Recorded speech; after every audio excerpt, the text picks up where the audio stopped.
Dans les colonnes de gala, les proches de Claude Sarraute, décédé le 10 juin dernier, lui ont rendu un nouvel hommage.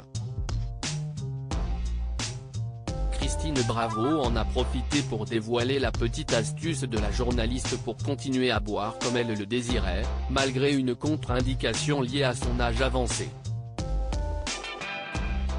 Claude Sarraute est décédé à l'âge de 95 ans, le 10 juin dernier.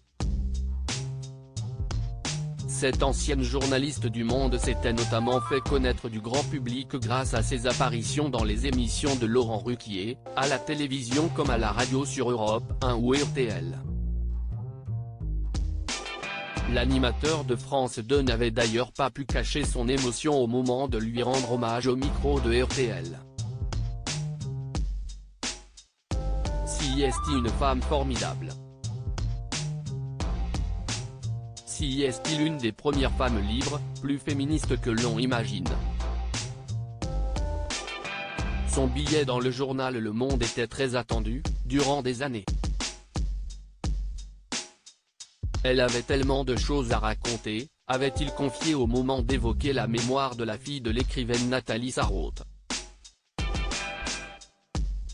Les grosses têtes avaient rendu hommage à Claude Sarraute. Un hommage avait été rendu à Claude Sarraute aux grosses têtes. Isabelle Mergo, qui avait partagé la scène avec elle dans La Presse est unanime, une pièce de Laurent Ruquier en 2002, avait d'ailleurs profité de l'occasion pour raconter une anecdote surréaliste à son sujet. Dans les colonnes du magazine Gala, celles et ceux qui ont partagé le micro avec Claude Sarraute ont évoqué, à leur tour, leurs souvenirs la concernant et notamment les voyages qu'organisait Laurent Ruquier pour fêter ses anniversaires.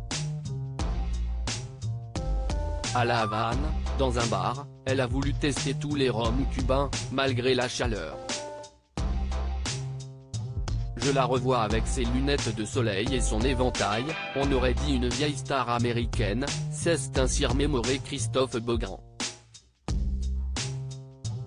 Le majordome de la femme de lettres cachait ses bouteilles d'alcool. Christine Bravo a, elle, dévoilé l'astuce imparable de Claude Sarraute pour continuer à boire comme elle le désirait, alors que ça lui était interdit à son âge très avancé. Elle était nos limites, fumait comme un pompier et picolait joyeusement, rappelle-t-elle. Elle adorait le Gewürztraminer. Chez elle, son majordome planquait les bouteilles, ça la rendait dingue.